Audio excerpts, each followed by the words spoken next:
So what is Belichick's next maneuver? Where do you think, what do you think he's going to do, Tom? Bill Belichick wants to coach. He did not say that. He did not take questions from reporters, which I understood, Rich, because, Bill went out, he made like his 5-minute speech to the media, and then he could do just the, okay, we'll see you later thing, as opposed to, all right, let's take questions for Bill. Bill, where are you going next? Yeah, we're here to talk about today. You know how that would have gone. It would have been 10 uncomfortable minutes after that. So Bill wasn't going to address his future, but Robert Kraft made that very clear that, hey, it's going to be hard seeing him in a cutoff hoodie, coaching someplace else. He wants to coach in 2024. He wants to continue pursuing the all-time wins record, which, depending if you're looking at the regular season one or the total one, it's going to take realistically 2 or 3 years to be able to get there. He's going to need to go, though, talking about the processes and the way that things were set up in New England for so long, where he's able not necessarily to run things exactly the same, because, again, I don't know that you can set up a program the way that the Patriots did 24 years ago in the modern NFL, but he's going to want to know that the structure of the organization, the resources, and his ability to do his job the way that he's done it and the way that he knows how to win is going to be putting him in a position to have success at that next stop. So, we all know some of the names that have been out there in terms of potential landing spots. Atlanta is certainly one. It makes a lot of sense. You got an 81-year-old owner in Arthur Blank who just ran out of patience on what was supposed to be a long-term bill with Arthur Smith. They have gotten a lot better on defense. They have put talent at the skill spots. They've not yet invested in a quarterback, which, regardless who is the coach there, is going to be the next step here in 2024. I've heard the Chargers bandied about. I don't really foresee that. I've heard the Raiders. I don't really foresee that. What about Washington? I mean, Washington, the issue there also is he would go there and he's got a second overall pick. He could get a young stud, to go and coach up and, kind of be the Popovich here, right, to get his Wembanyama. I don't know if Drake May would be that guy, or if Caleb would even drop to him at 2, or they go get up to number 1 because the Bears might stick with Justin Fields. You know what I mean? Like I coach in the NFC East, that one with a new owner that's going to put a ton of money into the. You're not wondering about the continuity there, and you're not worried about the money there of the ownership structure and resources. That's for sure. In D.C., Tom. You're probably wondering about the structure of the football operation. If it's Adam Peters who ends up being the head of football operations, which has been the belief in the league for months that he was going to end up getting that job. That's somebody who did work in New England. He's got a relationship with Bill Belichick. Everything I've been told is that it's not likely that Bill Belichick is going to end up in Washington, just for a variety of different reasons, the vision for how they want to build that program. But you say nothing's impossible, Rich, because we're talking about arguably the greatest coach of all time.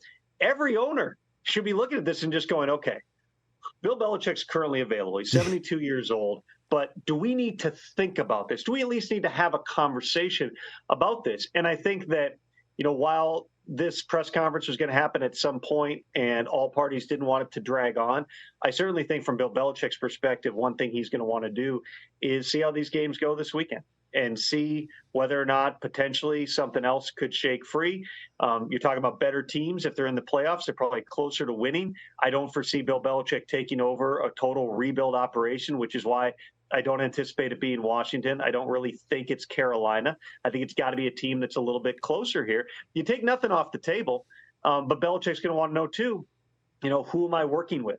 How involved is the owner going to be? Is there a team president or somebody else high up the food chain that I'm going to be answering to? All these are questions that Belichick is going to interview teams about as much as they are interviewing him for these potential jobs.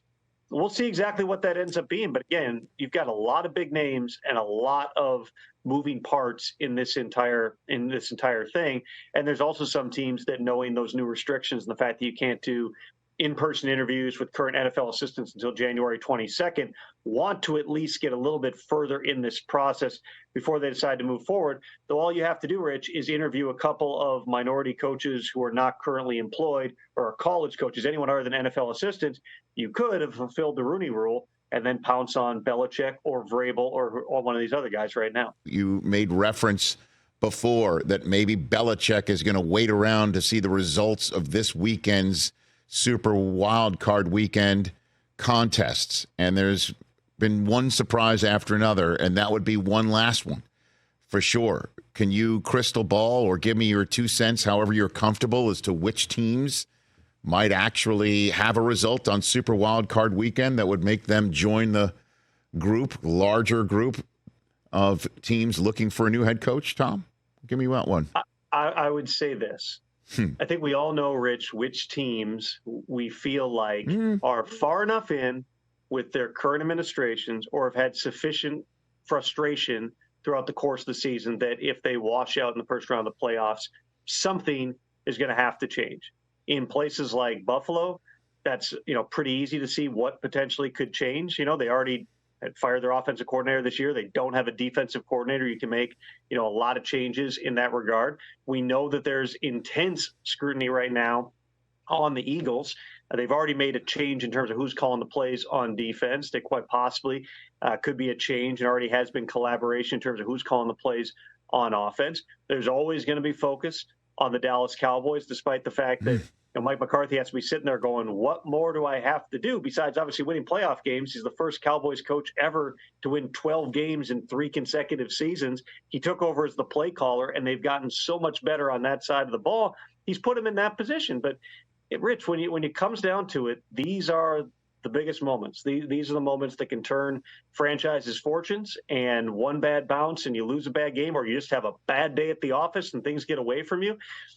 Real quickly, feelings can change. And so it'll be a fascinating 3 days of football coming up, and we'll see where we are Sunday, Monday, Tuesday morning. And then the cherry on top of all that, for the lack of a better phrase, is that there's never been this experienced and big name coaches all in one available pot for teams to go dip into and hire them.